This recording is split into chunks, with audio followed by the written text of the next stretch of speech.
उत्तर प्रदेश के एक छोटे से कस्बे निजामपुर में एक पुराना हवेली नुमा मकान था, ठाकुर हवेली। गांव के लोग कहते थे कि वहां रात को अजीब चीखें सुनाई देती हैं और पिछले 20 सालों से वहां कोई नहीं गया। वजह ठाकुर प्रताप सिंह की रहस्यमयी मौत। कहानी शुरू होती है इंस्पेक्टर अजय राठौर से, जो हाल ही में इस क्षेत्र में ट्रांसफर होकर आए थे।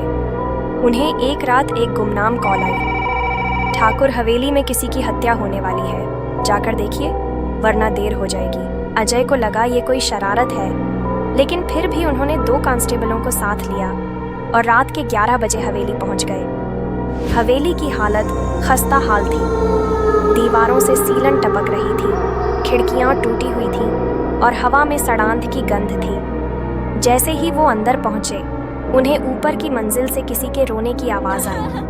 उन्होंने टॉर्च जलाई और सीढ़ियां चढ़ने लगे। हर कदम पर लकड़ी चरमराती थी, मानो हवेली अब और किसी को नहीं सह सकेगी। ऊपर एक कमरा था, दरवाज़ा आधा खुला हुआ। अंदर एक लड़की फर्श पर बैठी थी, सफ़ेद साड़ी में लिपटी, बाल बिखरे हुए। उसने अपना चेहरा नहीं दिखाया। अजय ने पूछा, तुम कौन हो, यहाँ क्या कर रही हो? लड़की ने सिर उठाया। उसकी आंखों से खून बह रहा था और तभी कमरे की बत्ती झपकने लगी और वो अचानक गायब हो गई। अजय चौंके, पीछे मुड़े।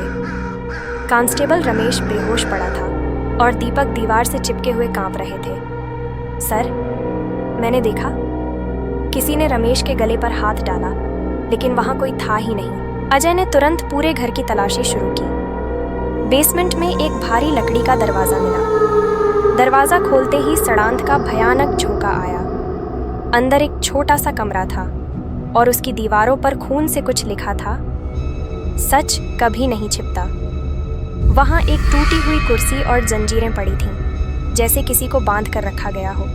तभी जमीन में कुछ अजीब दिखा। खुदाई करने पर एक कंकाल निकला।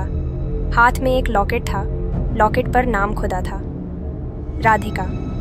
अजय ने गांव के बुजुर्गों से पूछा तो पता चला राधिका ठाकुर प्रताप सिंह की नौकरानी थी और ठाकुर ने उसे हवेली में बंद करके जान से मार दिया था, क्योंकि वो उसके काले राज जान गई थी कि ठाकुर बच्चों की तस्करी करता था। राधिका ने उसके गुनाहों की गवाही देने की हिम्मत की थी, लेकिन ठाकुर ने पहले ही उसे पागल घोषित करवा दिया और फिर हवेली में कैद करके मार डाला। उसके बाद ठाकुर खुद एक दिन उसी हवेली में मरा मिला, गला घुटा हुआ, आंखें फटी हुई। गांव में तब से हवेली को श्रापित माना जाने लगा। अब 20 साल बाद इंस्पेक्टर अजय की जांच ने राधिका की लाश और ठाकुर के अपराधों को उजागर कर दिया। लेकिन कहानी यहीं खत्म नहीं हुई। अजय ने सबूत इकट्ठा कर रिपोर्ट फाइल की और राधिका का अंतिम संस्कार पूरे सम्मान के साथ करवाया। उस रात जब वो अपने क्वार्टर में सो रहे थे, उन्हें एक हल्की सी आवाज़ सुनाई दी, धन्यवाद इंस्पेक्टर साहब, अब मैं मुक्त हूँ। अजय की आंख खुली।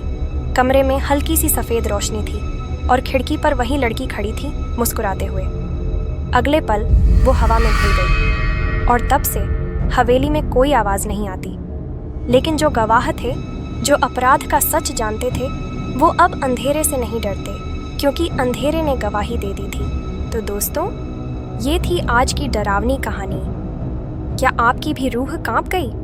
अगर हाँ, तो वीडियो को लाइक ज़रूर करें और कमेंट में बताएं कि कहानी का कौन सा हिस्सा आपको सबसे ज़्यादा डरावना लगा। अगर आप ऐसे ही और रूह कंपा देने वाले किस्से सुनना चाहते हैं, तो चैनल को सब्सक्राइब करें और उस भूतिया सी घंटी को भी दबा दें, ताकि अगली बार जब कोई डर दरवाज़ा खटखटाए तो सबसे पहले आपको पता चले। मिलते हैं अगले डरावने सफ़र में। तब तक के लिए अंधेरे से दूर रहो और सपनों में भूत मत बुलाना। शुभ रात्रि। अगर हो सके तो सो पाओ तो